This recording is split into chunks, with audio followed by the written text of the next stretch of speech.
amazing barbacoa she serves every time we visit? That's gonna be a lot of work.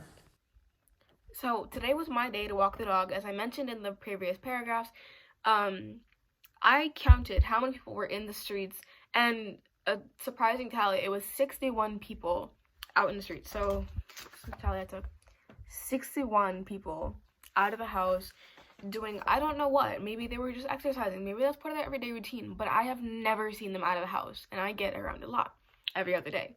So, given this, it's a lot of people outside, naturally. It's 61 people, that's a bunch. So I think that the amount of people are there because of the quarantine, and there are some people that do that every day, and they're trying to continue a normal lifestyle. However, I've not seen most of these people. So there were some with dogs, or a few people with dogs, and I get that. You have to walk your dog every day. I walk my dog. But there were people that are just outside with their families that I'd never seen outside before. And it's like, it's ridiculous because you've never gone outside and you stay indoors until somebody tells you you have to leave your house, you have to stay in your house now, and all of a sudden everybody wants to leave. And I feel like that's just a ridiculous thing, that because if you can stay home and stay safe for even a little bit of time, like stay home for 5 weeks, and that's all we ask of you, but they don't. They find that tremendously hard for some reason, and it's ridiculous. Along with the count of the people, I attempted to count the cars, but by the time I got over the number of 20, I gave up because there were easily over 80 cars in the road, and I could not count that. There was also one ambulance that passed by, and it made me think, these people, these nurses, doctors, these people that specialize in everything, they risk their lives every single day to keep us safe. And they didn't ask for this. They didn't sign up for this. They volunteered, yes, to help people, but they didn't volunteer for a pandemic. They didn't prepare for this. They weren't ready for this. So to be so mad at them for nothing, some people be so mad and entitled for nothing, it's just, they're really the heroes of our nation today, because they're the ones taking the time to make sure we're safe, we're healthy, and if you're not okay, they're the ones you go to make you okay. So it's really brave for them, and it's really nice of them to go out of their way to do the best that they can every single day, day in, day out. And they can be potentially endangering themselves and their families, but they still do it because they want to. They want to help people, and they want to allow people to live the best lives that they can, and that's really admirable. The next thing I wanted to touch on was the lack of social distancing that I noticed. Now, there were a lot of people out. Like, 61 people is a lot of people, and a lot of them were in groups of 2, 3s, even 4s, but none of them were really separated. There were two pairs of people who were 6 to 8 feet apart, 3 pairs maybe. And that's ridiculous, because even then they weren't so far apart. They kept drifting, and you could tell that they were trying, and that's what matters. They were trying, but they weren't succeeding, and that was the hardest part.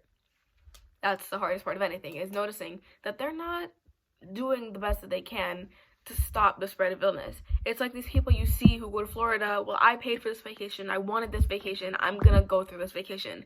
And then you see later on, these people diagnosed with COVID-19, it's your own fault. So when you go out of the house and you're like, I want this to be over, as you're out of the house, not observing social distancing, that's your own fault.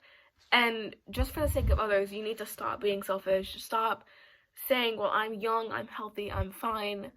Do what's best for yourself as well as what's best for others. So just because you don't feel sick right now doesn't mean that you can just go out of the house and it's fine because I'm not sick, so I'm okay.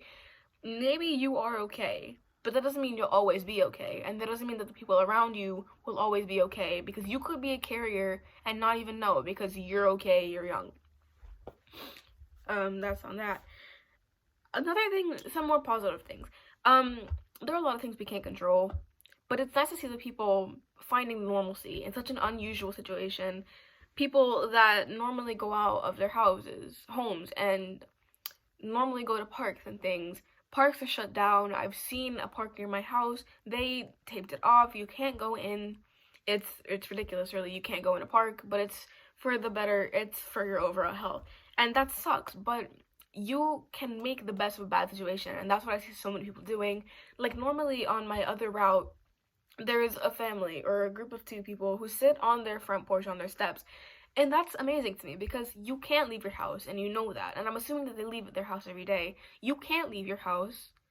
So they improvise and they sit on their steps and they laugh and they have a good time without having to leave their house. And that's really admirable because you're trying to find normalcy in an abnormal situation, and that's all you can really do. You can focus on the good or you can focus on the bad.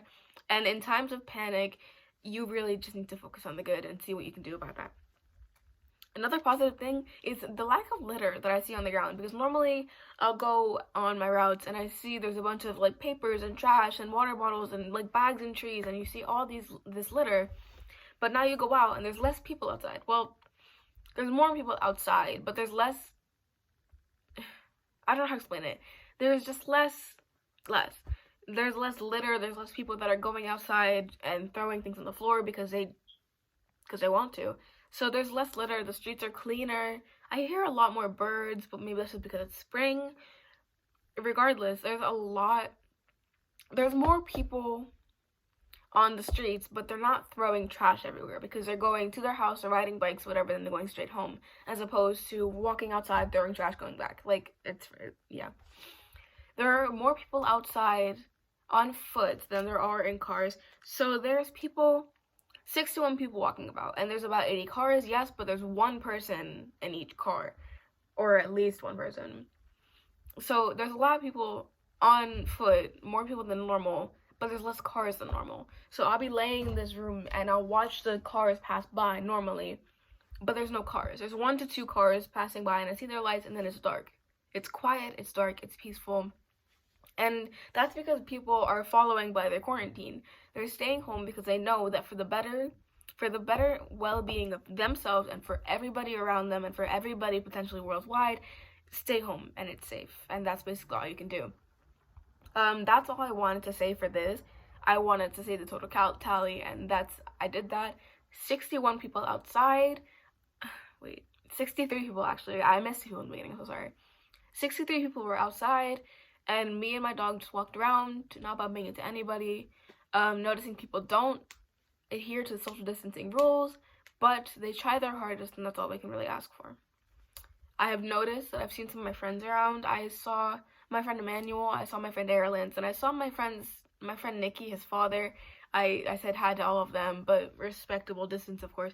So it's easy to lose track of everything, and just because you're not scheduled anymore, it's easy to fall into a negative kind of thing. Like, well, you're waking up at 10 a.m. and you're doing all your work until 10 p.m. and then you're staying up until 3 a.m. and it's easy to get lost in all of that, and I have.